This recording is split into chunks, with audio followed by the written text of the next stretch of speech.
Estamos aqui para dar voz ao povo, em defesa dos cidadãos, pela dignidade humana. Todos temos deveres, mas também todos temos direitos. Será que existe justiça?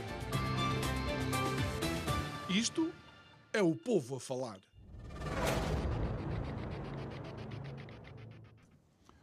Olá, muito boa noite e bem-vindo ao último Isto é o Povo a Falar desta semana.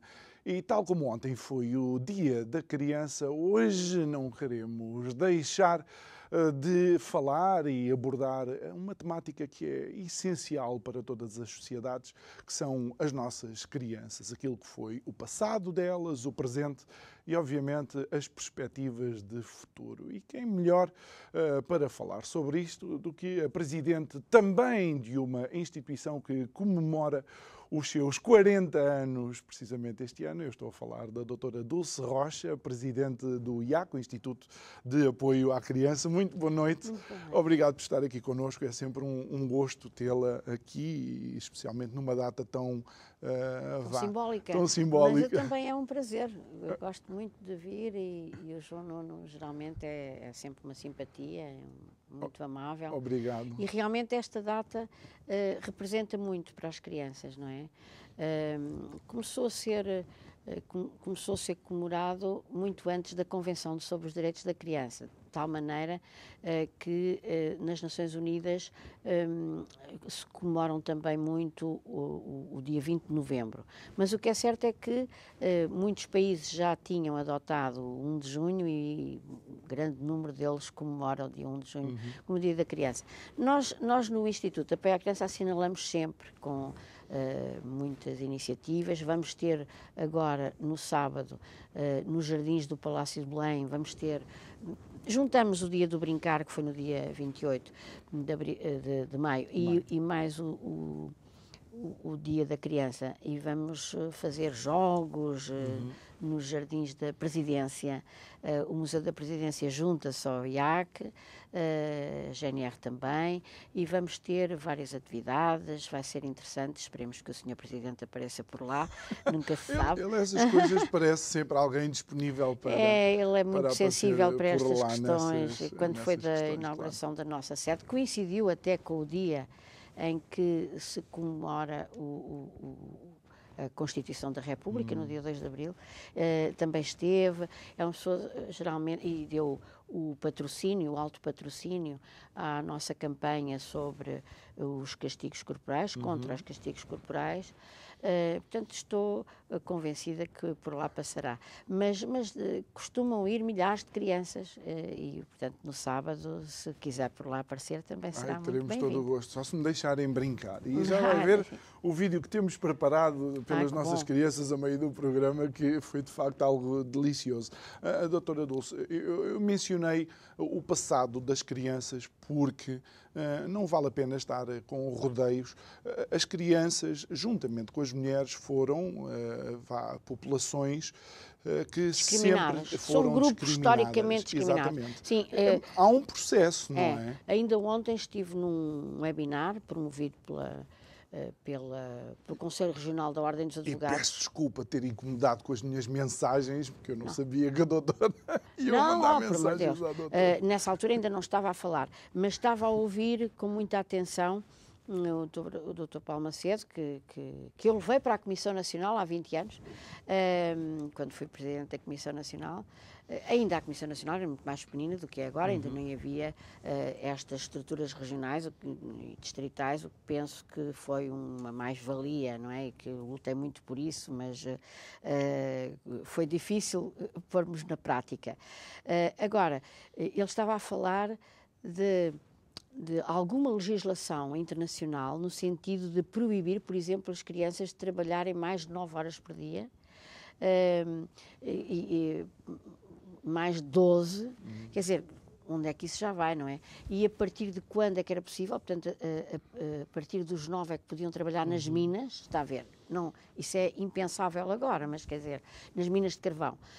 Mas nós temos uma lei, que era a Lei de Proteção à Infância, que foi muito elogiada e ainda hoje é reconhecida como muito inovadora, foi de 1911. Portanto, há realmente uma evolução muito grande nos direitos que são reconhecidos à criança, no sentido de não trabalhar até determinada idade. Estamos agora ainda com o problema das piores formas de trabalho infantil, daquelas que são ocultas, não é? Como, por exemplo, a prostituição, como, por exemplo, a pornografia. A OIT tem trabalhado muito no sentido de eliminar essas piores formas de trabalho, não é? A escravatura. E que nós já iremos abordar um bocado mais diretamente. Mas, doutora, olhando, por exemplo, para alguma da minha experiência de vida e por ter viajado em sociedades diferentes, infelizmente ainda se nota um pouco por todo o mundo que torna-se quase absolutamente necessário em determinadas sociedades que as crianças a partir de 8 e 9 anos colaborem com as famílias. Este problema é um problema transversal e de todos, sim, não é? Quanto mais pobres são as sociedades, mais existe aquela tentação, não é, de retirar as crianças da escola. Muitas delas nem sequer vão à escola, não é? O que é certo é que continuam pobres essas sociedades, portanto essa não é a via. A via não pode ser o de ir buscar o trabalho infantil, não é? Continuam, enquanto o conhecimento não se apoderar das mentes das pessoas, essas sociedades... Esses comportamentos não vão melhorar a situação, não é? E vê-se que as crianças estão nas minas de coltã, eu vi, agora há muito pouco tempo, fez anos, que esteve cá o Denis Mukwege, que é aquele médico obstetra da República do Congo, da República Democrática, entre aspas, no Congo, que falava sobre as violações que via das mulheres e das crianças, coisas, torturas absolutamente, crueldades horríveis. E a própria mutilação genital feminina também. Pois, ele falava mais mesmo das violações. Em tempo de guerra, nos conflitos, eram utilizadas essas crianças enterradas vivas. Eu estive a ver há pouco tempo o discurso e não consegui desta vez postar, porque eu até fico mal disposta com algumas coisas que ouço. Não é? Ele ganhou o Prémio Nobel e foi às conferências do Estoril. Olha, foi a propósito do Dia dos Irmãos, porque eu fui a essa conferência com o meu irmão e a minha sobrinha, que são médicos, e fomos ver a conferência do Denis Mukwege. Foi uma coisa chocante, não é? Mas ele dizia, eu sou originário do país mais rico do mundo, temos ouro, diamantes, coltã, e apesar disso é o povo mais pobre do mundo. E realmente estas contradições que existem nas sociedades são qualquer coisa que nós na Europa temos a sorte de ter nascido aqui, não é? E de alguns direitos parecerem já muito adquiridos, nunca se sabe até quando, não é? Por exemplo, pensávamos que o direito à paz estava adquirido e não está, e vemos a guerra a ingressar pelo nosso... Que agora até o direito à liberdade de expressão começa, porque eu duvido que colocando esse vídeo no Facebook ou noutras plataformas que não fosse bloqueada, porque de facto... Ultimamente tem havido muita... Exatamente. Não é? Eu creio que ontem... a Assembleia da República recebeu uma proposta do Governo que também contempla a questão dos discursos de ódio. Porque ontem o Instituto de Apoio à Criança foi convidado com maior urgência para ir à Assembleia da República e a propósito da questão dos abusos sexuais na Igreja ainda, não é? Porque nós defendemos que essa investigação prossiga em toda a sociedade, esses inquéritos de vitimação. Não fiquem por ali, não é? Porque não é só na Igreja Católica que existe esse fenómeno tão dramático, é também noutros locais, nas escolas, algumas denúncias nas famílias, universidades, como nas nós temos visto, nas famílias. Exatamente. E deixe-me dizer uma coisa, doutora, e isto não é crianças, estamos a falar neste caso de mulheres, não é? Sim. Não me admiraria nada que fossem encontrados alguns indícios disso, até em estruturas partidárias, inclusive. Sim. Estou convencida que sim. E nos sítios mais incríveis, não é? Porque é um fenómeno muito oculto. É verdade. Aliás, nós tivemos, eu creio que da última vez que cá estive, já se falava que íamos fazer essa grande conferência que foi sobre o direito da criança à não violência e com incidência também na questão da violência sexual. E veio um americano, um jurista americano, professor da Universidade de Harvard, que veio falar das suas investigações. Começou por fazer a sua investigação no âmbito dos crimes das vítimas do Holocausto e depois começou a ver que a sintomatologia, que era muito semelhante àquela que era relatada pelas vítimas de abuso sexual infantil. E então ele continuou a fazer a investigação já há uns 10 anos e as conclusões que ele retira são realmente interessantes, porque ele diz: nós temos de começar a punir gravemente o encobridor. Quem oculta, quem conscientemente facilita a não punição do agressor. Se isso fosse verdade, sabe a quantidade de atores de Hollywood que sabiam o comportamento do Harvey Weinstein e que hoje não tinham que estar a fazer filmes e, no entanto, nós, feitos, e desculpa a expressão, sabe que eu sou simpático, mas nós, feitos papalvos, continuamos a ver filmes destas pessoas que não as queríamos ao nosso lado em momento nenhum. Mas se calhar é melhor voltar a página, porque senão vamos... Sabe e ainda temos mais dramas para falar. Notícias dessas pessoas, eu deixo de gostar dos filmes deles. Às vezes é assim, tu és um bocado radical, assim, mas eu sou assim. Não consigo já ver com os mesmos olhos. É impossível, porque se a pessoa sabe que aquele fulano com quem ele priva... Há bocado, antes de começarmos o programa, falávamos no holístico. E realmente, para mim, eu sou muito integral. Se alguma coisa não funciona bem, eu já não Eu prefiro não consigo fazer apreciar. parte do todo. É verdade. Doutora, ainda em relação à evolução dos direitos das crianças, a doutora mencionou esse obstetra, e é precisamente a incorporação de profissionais de diversas áreas que ajuda o direito das crianças a evoluir. Sem dúvida. Os pediatras tiveram um papel fundamental inicialmente. O Kemp, por exemplo, que era americano, fez aquele livro muito célebre sobre a criança batida, não é? Better Child. E veio depois à Suíça, e em Genebra houve um grande movimento que levou depois à Convenção de Genebra de 1924.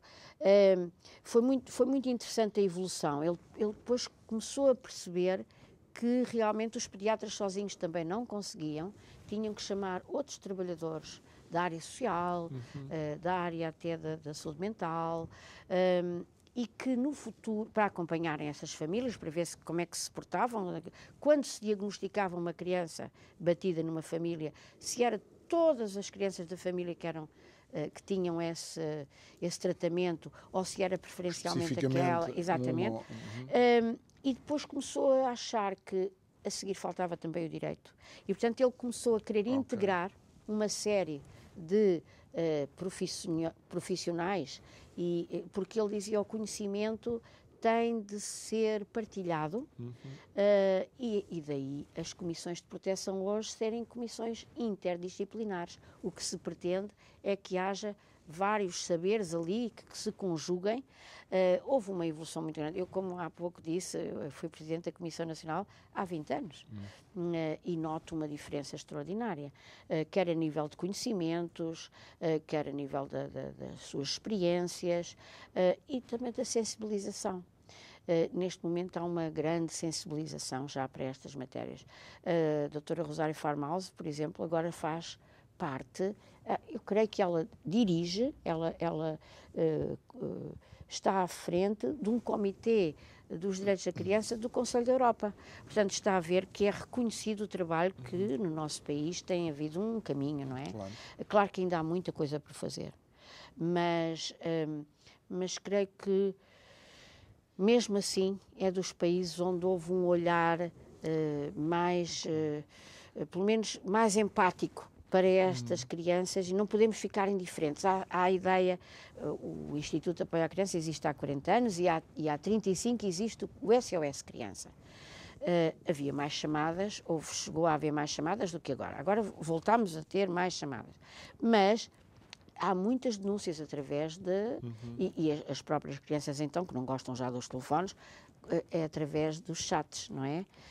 Portanto, nós temos... Mas isso, lá está, isso depois obriga também às comissões a outro tipo de segurança e de filtro, não é? Sim. Porque na net, qualquer um pode passar por qualquer coisa. Tem de haver investigação.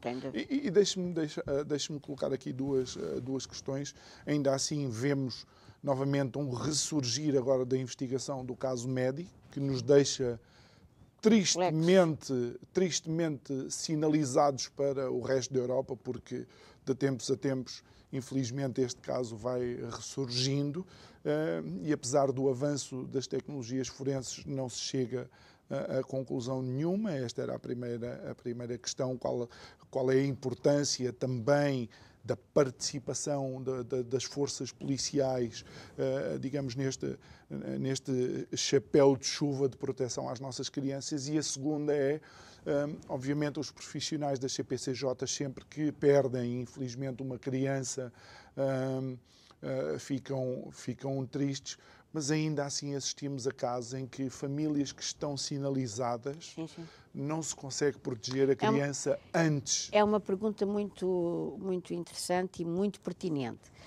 Sabe que eu fiz uma comunicação aqui há uns anos, estava no IAC há pouco tempo, portanto há cerca de 15 anos, no Hospital de Cascais, e mostrava a minha perplexidade mesmo perante isso.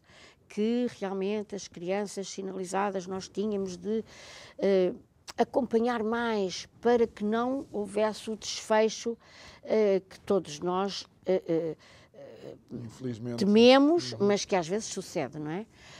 Mas há um estudo que foi citado há pouco tempo numa publicação do nosso setor do conhecimento, e que os meus olhos foram logo para lá, porque não há um estudo, são vários estudos, nos Estados Unidos, no Reino Unido e em França, e todos chegam a esta conclusão: há mais homicídios em crianças já sinalizadas ao sistema, porque há mais perigo, porque se são sinalizadas é porque há alguma razão.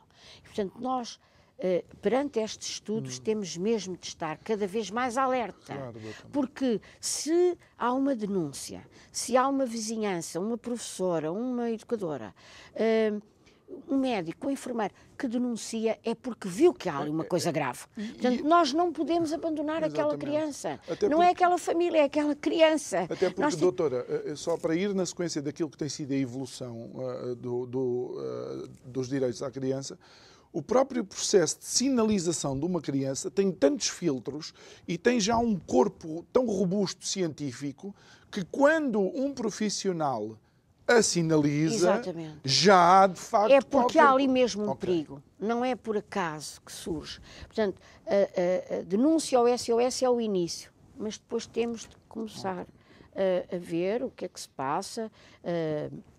Eu lembro-me de um caso que tive no tribunal, em que a criança foi retirada, a mãe foi retirada por maus tratos e por abandono sistemático. Ela deixava muitas vezes a criança na casa de uma vizinha, que às tantas denunciou à polícia e disse: olha, ela já há 3 dias que não aparece, eu não posso ficar com a criança. Ela disse-me que ia ali e que vinha já e não vem. Quer dizer, bem, a criança foi retirada e ela sempre se opôs a essa retirada.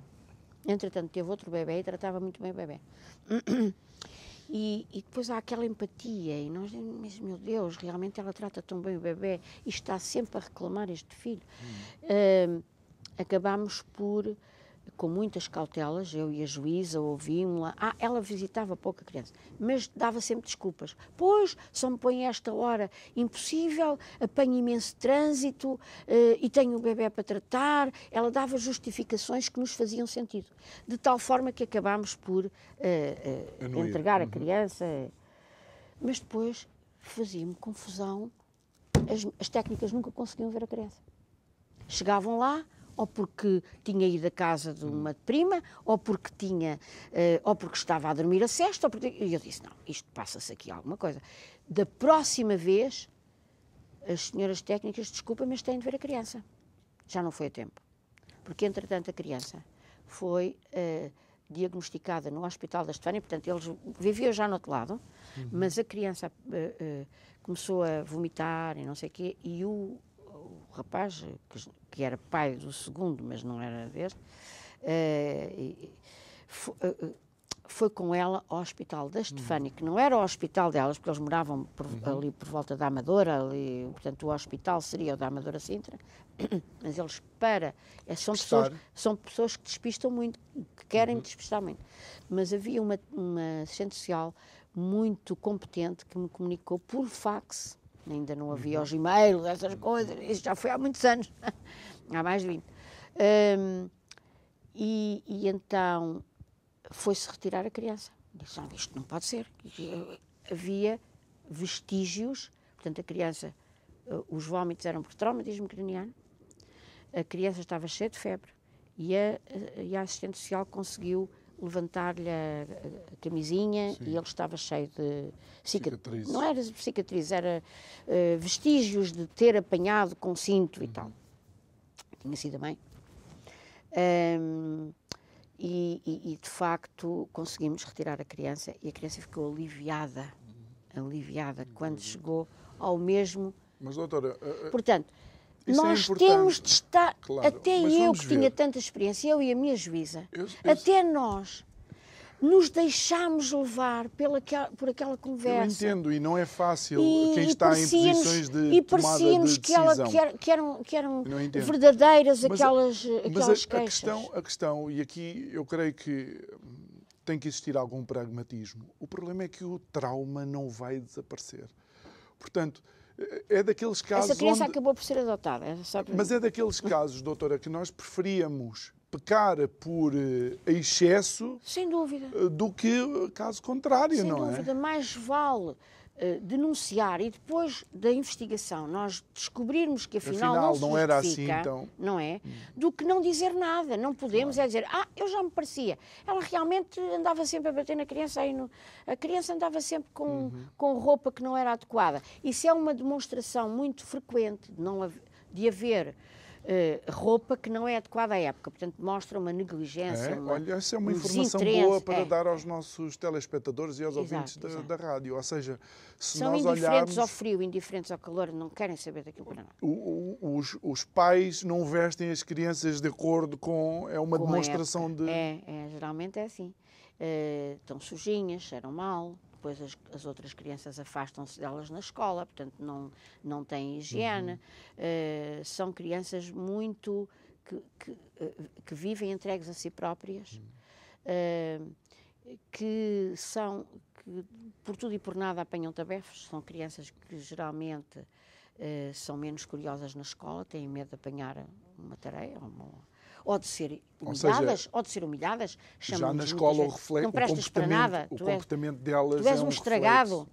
Isso às vezes utiliza-se. O próprio és um burro, não sabes nada. Exato. E crianças abusadas, às vezes tu és um... E doutora, ainda antes de irmos aqui a uma peça que nós temos, a importância da colaboração entre, por exemplo, o Poder Judicial e as Forças de Segurança. Sabe que as Forças de Segurança são aquelas que mais notificam para a Comissão Nacional, mas uma diferença extraordinária. Portanto, os professores vêm a seguir, depois a vizinhança, a família, mas o grande número, e este ano houve um aumento outra vez, de denúncias e de processos. As forças de segurança são, de facto, nós às vezes, o que é que família, professora, e depois vem FS, Forças de Segurança, são aqueles que mais que mais denunciam. Realmente há uma importância extraordinária. E sabe que aquela nossa luta, que eu também aqui falei consigo, de conseguirmos que as crianças que assistem à violência doméstica fossem consideradas vítimas, porque eram ignoradas essas crianças, que muitas vezes iam para a escola sem ter dormido, porque estão num estado de hipervigilância e não conseguem dormir tranquilamente, portanto, depois têm fraca performance na escola, não têm baixa autoestima também. Portanto, essas crianças agora já vêm lá também constam nos como... autos, os autos de notícia, as nossas forças de segurança muitas vezes faziam as participações e, se a criança estivesse na escola, não mencionavam que a criança existia, não é? Ou seja, é um passo positivo. É um passo muito positivo. No reconhecimento também do trauma que é assistir a estas questões. Nós estamos a conversar com a Presidente do Instituto de Apoio à Criança, a doutora Dulce Rocha. Daqui a pouco vamos conversar desta iniciativa Cada Segundo Conta, mas agora vamos até a uma peça que nós temos feito pelas nossas adoráveis crianças. Até já.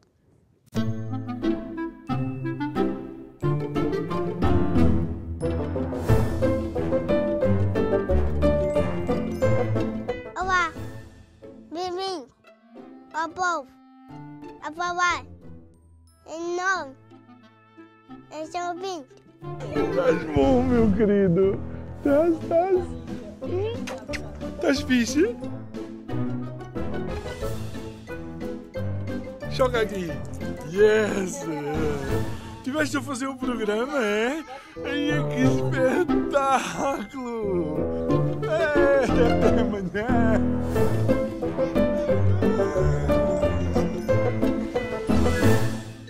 É vinho. Ei, tu é que és o rato! Tchau, Pedro. Tchau! Visitando a criança.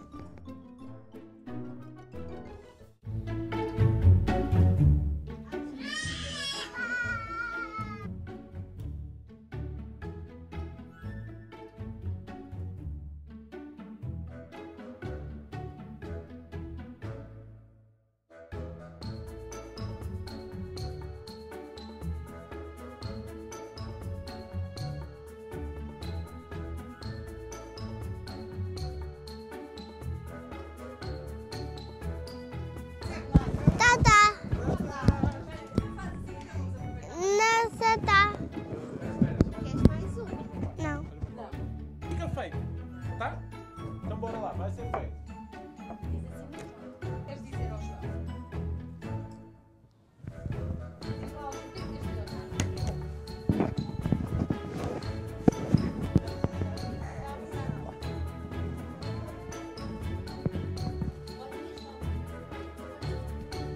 Olha, João, põe aí agora.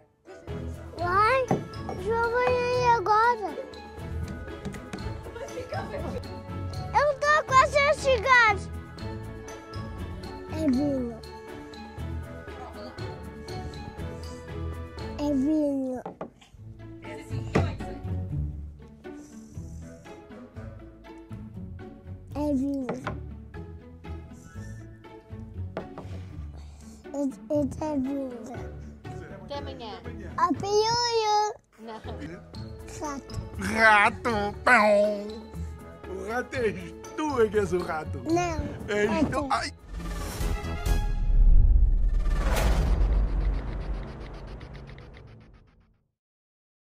De volta ao nosso estúdio, depois de termos visto esta, sei lá, amorosa, lindíssima, carinhosa peça feita pelas nossas crianças, respondendo ao apelo da nossa convidada de hoje, a doutora Dulce Rocha. Doutora, não estava ali nenhuma menina, porque o apresentador do programa é um rapaz, então nós achámos que não se enquadrava. Muito bem, mas a situação está podiam esclarecida. Podiam ter convidado uma. A situação está esclarecida. Mas, infelizmente, doutora, eu digo isto emocionado e tentar conter, de facto, as lágrimas, os números destes últimos anos do abuso sexual de crianças online, do aumento de páginas que utilizam comercialmente as imagens do abuso sexual das crianças. Esteve a ver o press release. E queria que falasse um bocadinho sobre isso e fosse a doutora a apresentar os números aos nossos Não, telespectadores. são números muito devastadores, realmente, porque nestes últimos anos tem havido um aumento exponencial das imagens de abuso sexual online e, sobretudo, de crianças muito pequeninas, do 0 aos 2 anos, abusos sexuais que não é só chocam, quer dizer, nós ficamos perplexos. Como é que é possível que isto não seja absolutamente intolerável, principalmente na União Europeia? Nós estamos sempre à espera que pelo menos as nossas legislações comunitárias sejam o mais possível, enfim, proibitivas destes conteúdos horríveis. E realmente nós temos ideia de que as páginas comerciais que exploram atos de abuso sexual duplicaram em 2020. Isto é uma coisa... duplicaram em 2020. Qualquer empresa, desculpe dizer isto desta forma, com a frieza, qualquer empresa desejava duplicar as suas vendas, que são coisas, benéficas, mas as páginas com o conteúdo sexual são crianças. E esta história dos 80%, não é? De mais de 80%, este tipo de material tem imagens de crianças entre os 0 e os 2 anos. Isto é uma coisa que nos faz pensar que realmente este título desta campanha, que todos os segundos contam, que realmente é muito adequado. Cada segundo conta. É uma petição online. É uma petição que se destina a sensibilizar, principalmente a sensibilizar a sociedade, para fazer força, para fazer lobbying, para influenciar os nossos eurodeputados, os nossos portugueses, os espanhóis, os franceses, os alemães. Aliás, eles têm muito mais deputados do que nós, não é? Exatamente. Nós precisávamos que todos os deputados se consciencializassem desta realidade tão cruel, para que a proposta da Comissão Europeia fosse aprovada no Parlamento Europeu. Só assim é que depois pode ir ao Conselho. E sabemos que não é unânime, que não é consensual esta posição no Parlamento Europeu. Não é consensual. Não é consensual haver uma diretiva que proíba e que consiga bloquear os conteúdos abusivos. Porque nós o que queremos é que haja possibilidades e mecanismos que permitam aos servidores bloquear automaticamente os conteúdos abusivos, não é? Sabe que só a Meta é que faz isso, as outras não fazem. Por isso é que o homem tem uma série de processos também, em cima, por causa da questão da privacidade. Mas o que é certo é que se juntaram a nós, além da Fundação Guido Fleury, de que já falámos da última vez, com a Justice Initiative. Depois disso, o Sr. Guido Fleury veio a Portugal, porque ele é casado com uma portuguesa, felizmente, e, portanto, temos essa possibilidade mais dessa maior proximidade, não é? Fizemos uma grande exposição, que é a exposição Shame. Sim, porque o vosso mês de Abril foi um mês uma loucura. Cheio. É verdade.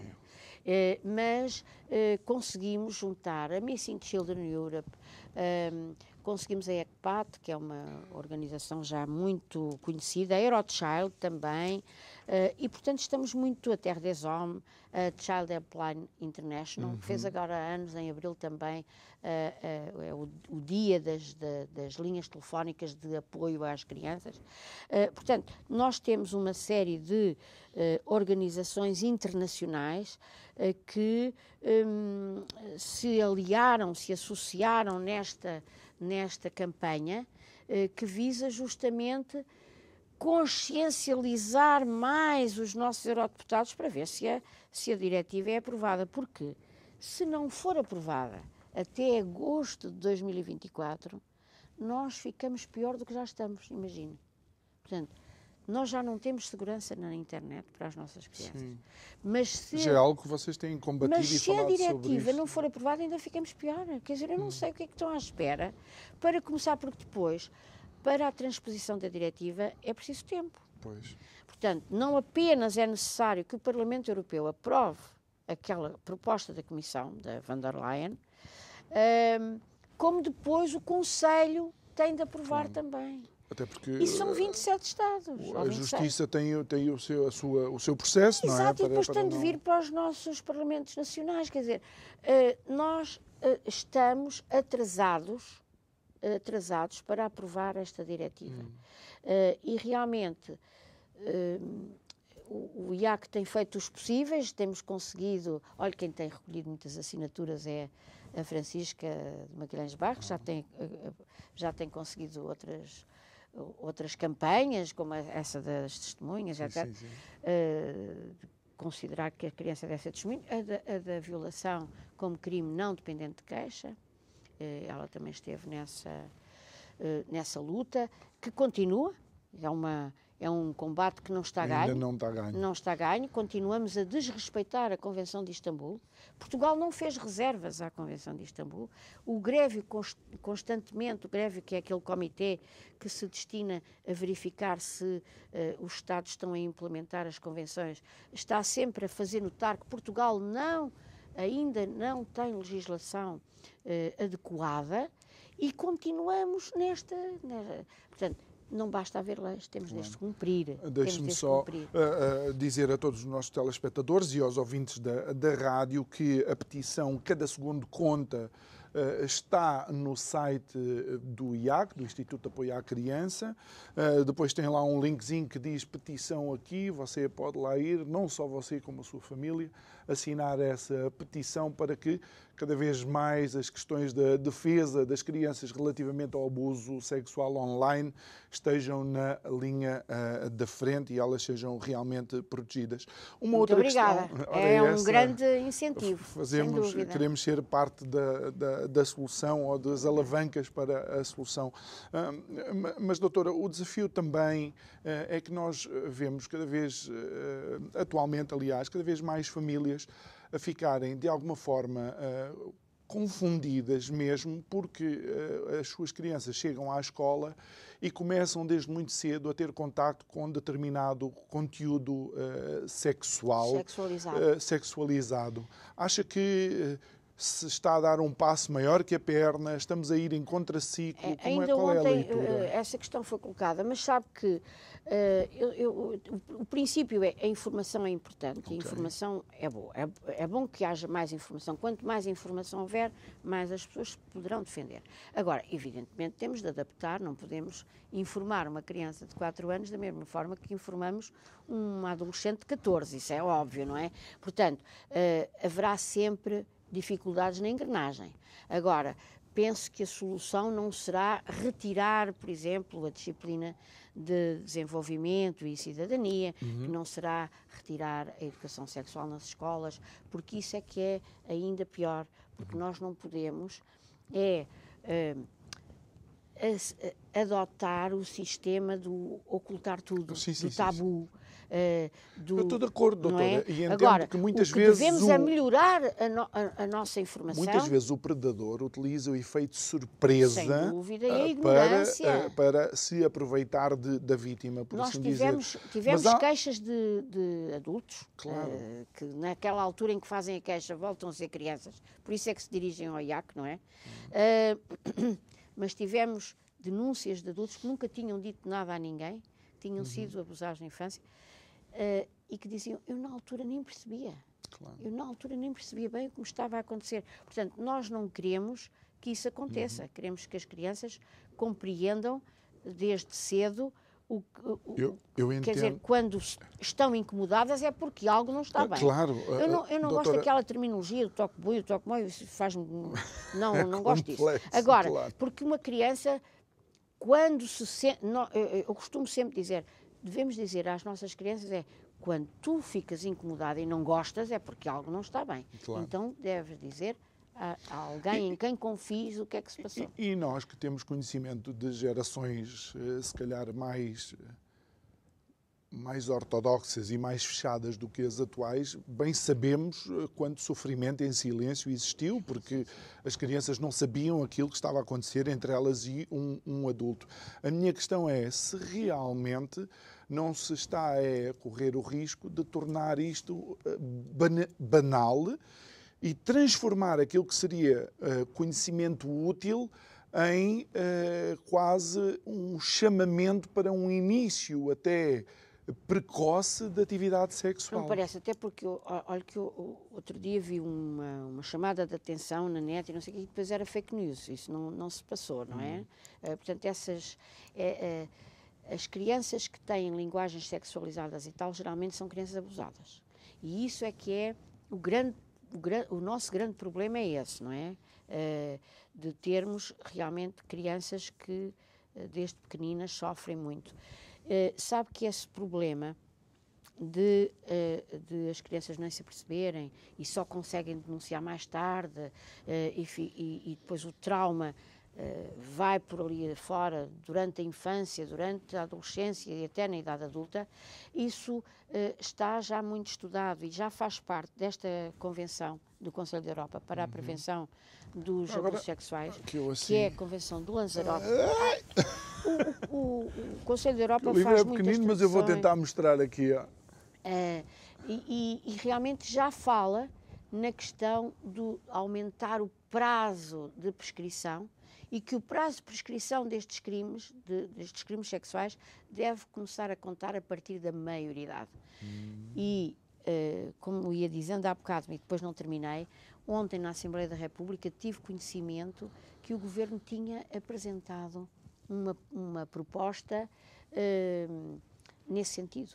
Portanto, estou satisfeita. Aliás, na sequência do que a Comissão Independente que estudou esta questão dos abusos sexuais na Igreja também já propunha que o prazo de prescrição fosse alargado por forma, olha, que quando foi a Casa Pia, o prazo de prescrição eram 6 meses a contar dos 16 anos. Portanto, os miúdos que denunciaram aos 17 já não foram a tempo. O que eu acho uma coisa inadmissível, não é? Nós agora parece-nos inaceitável isto. Só em 2007, com a revisão a comissão foi coordenada pelo professor Rui Pereira, só nessa altura é que os crimes de abuso sexual contra crianças passaram a não depender de queixa.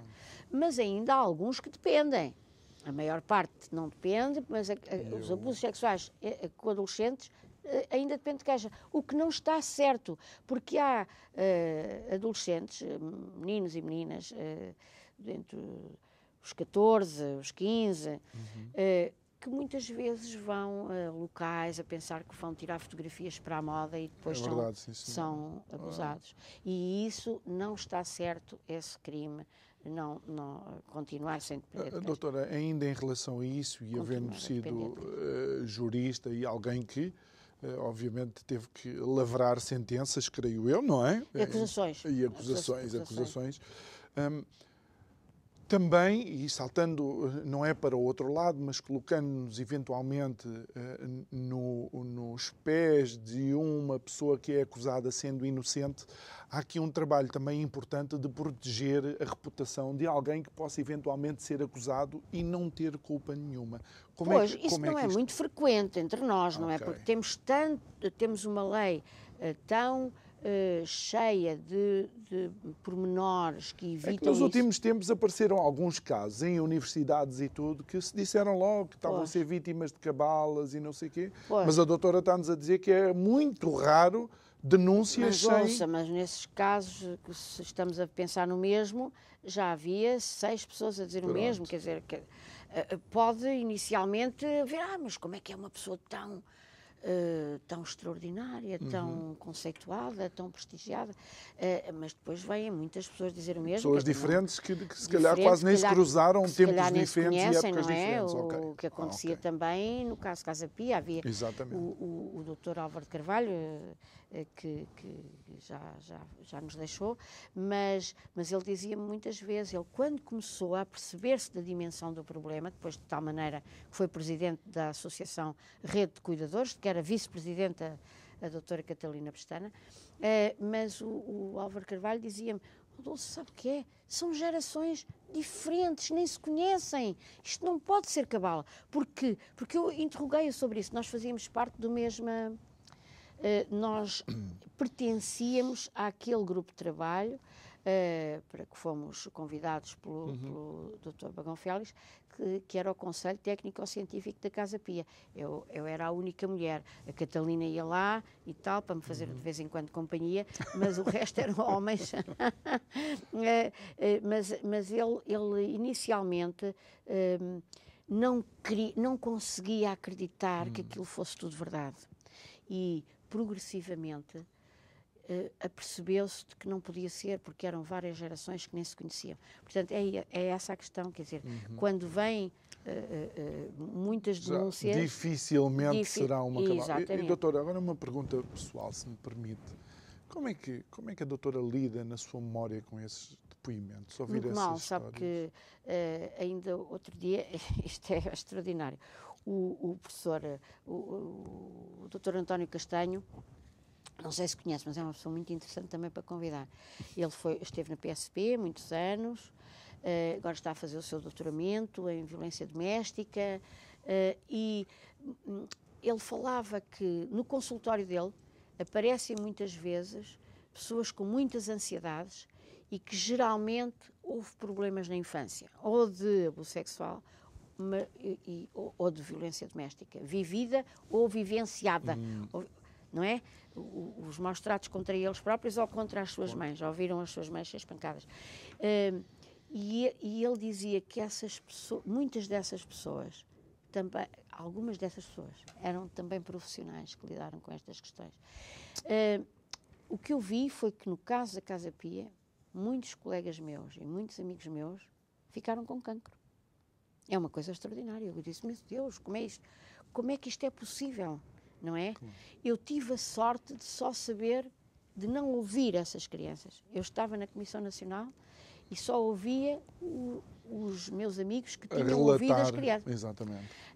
Portanto, porque acompanhar deve ser... É muito difícil.